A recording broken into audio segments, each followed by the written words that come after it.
Alright team, so we're back, of course, to talk about some Final Fantasy VII Remake. So when it comes to the channel, we try to limit the discussions that we have for things that may take place in Part 3 and beyond. We try not to do this too often. Occasionally we do.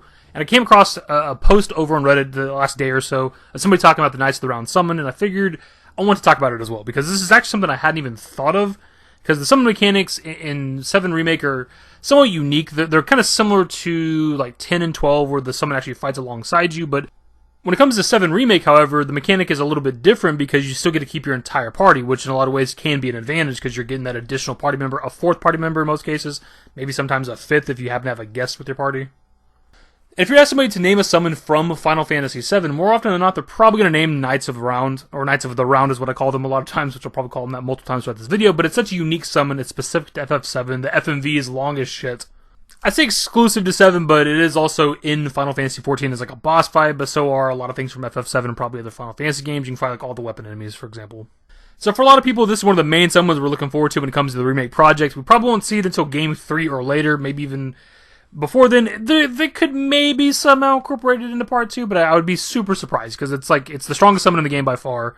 You need a gold chocobo to get to it. It's on a hidden island that's not even on the map. Like, it's a bit of an endeavor to get this in the original FF7, which, by the way, then side note, side tangent, doesn't even pertain to the video. I'm not even sure I knew about the summon back in the day, because back in the day of me playing this as a young kid, I didn't have a walkthrough, didn't have the internet, definitely didn't know how to breed chocobos or get a gold chocobo, so I don't even know how I knew this summon material existed, but I've known about this as far as I can remember, like, as far as I've been playing FF7. But something I haven't even thought about the entire time that we've known how the summoning mechanic works when it comes to Remake is how are they actually going to handle Knights of Round? Because there's no way it's not going to be in Remake. It's too iconic for them not to include. It's too popular with the fan base. They're going to have to find a way to incorporate it. But with the way that the summoning mechanic works, as we discussed earlier, the summons fight alongside you. In Knights of Round has 13 different creatures, 13 different people, 13 different knights that fight, that do an attack. Like, how are they going to do that? First and foremost, as cool as it'd be to summon all 13 knights to fight alongside you and beat the shit out of whatever the hell you're fighting, I just don't think that that's feasible. Not impossible, just not really realistic, and depending on the environments that you're in, you could even probably realistically summon all 13. Now, on the topic of them potentially finding a way to summon all of them, just beat the hell out of whatever you're fighting, they could do it as like kind of a win more item, similar to this item that I'm not going to attempt to pronounce, that gives you like an instant limit break more or less whenever you go into a fight and you have like a shit ton of limit breaks throughout the fight. This thing's like a win more item. You equip this and like every fight, even on hard mode, is pretty goddamn easy. So they could make it an item like that, where it's like this overpowered item that's more of like, you don't have to use it, but if you use it, you're just going to decimate pretty much every fight you go into. That's if they want to incorporate the 13 knights into summoning all of them and fighting alongside you. The theory that I've seen earlier on the Reddit post that I'll have linked in the description below, that I think makes the most sense, is having just one knight fight alongside you, and then when it does its limit break, that's when you get all the other knights and you see like the long-ass FMV attack. And the one that would probably be King Arthur, right? The final one that you see in the original FF7, that's King Arthur. That's the one that probably fight alongside you. And I think that makes the most sense, because it'd be just too much. Like, as cool as it'd be, again, to have all the entire Knights of the Round Table fighting alongside you, it's just not really realistic, depending on the setting that you're in. Now, they could maybe do something along the lines of what 15 did with their astrals or their summons, where, like, maybe depending on the area that you're in, you could summon all 13, because the way the summons worked in that game, it's kind of random, but also, like, if there wasn't enough room, you couldn't possibly summon Titan. You could summon Rama, I think, anywhere, and then when it came to, like, Leviathan, there had to be a body of water nearby for him to be summoned.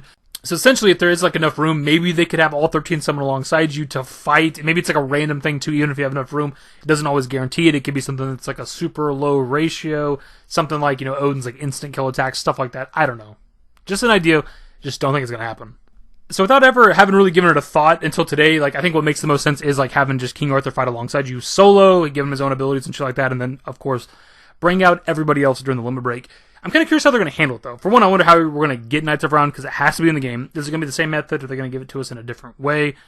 Is it going to be as powerful as it was in the original FF7? Because even though it's like an annoying amount of MP and it takes a long time to do the attack, it still does like over 100,000 damage in the game, which can kill just about everything in the game, if I'm not mistaken, outside of like end bosses and like the weapons and shit like that.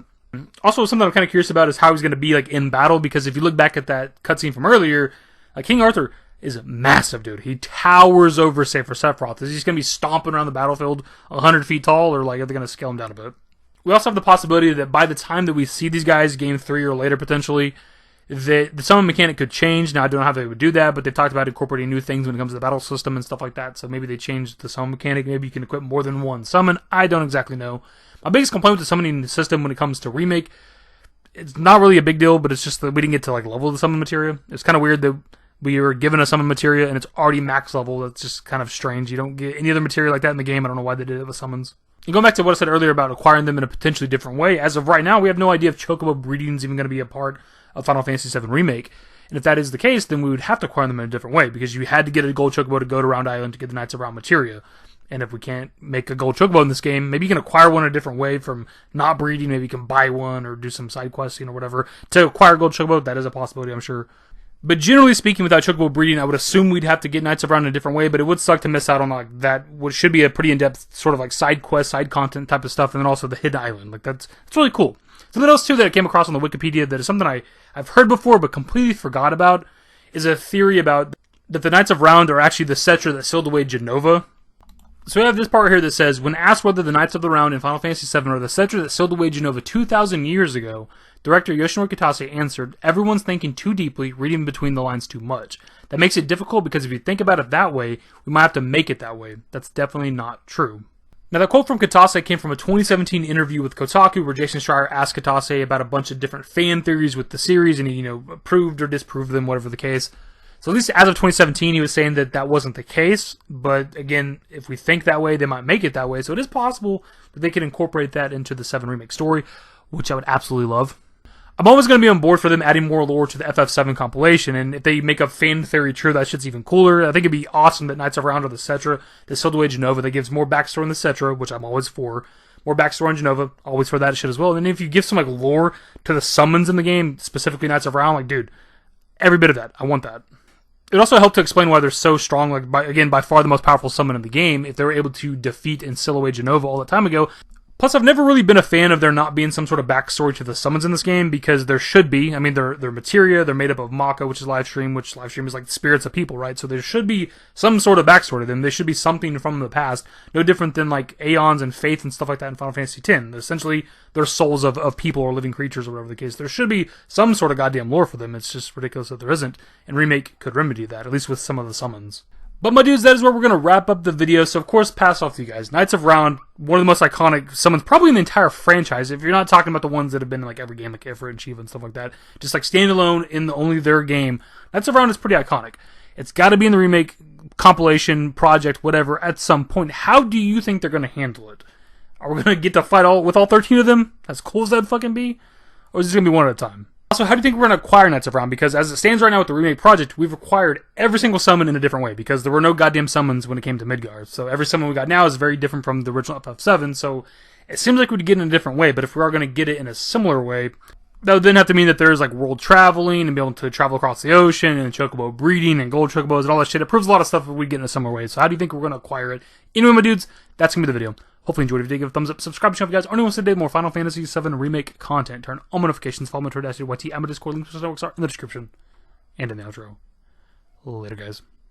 Used to care what people thought, but now I care more, and nobody out here's got it figured out. So therefore, I've lost all hope of a happy ending, depending on whether or not it's worth it. So insecure, no one's perfect. We spend it with no shame. We blow that like Coltrane. We in here like Logain, or leave it like Cobain.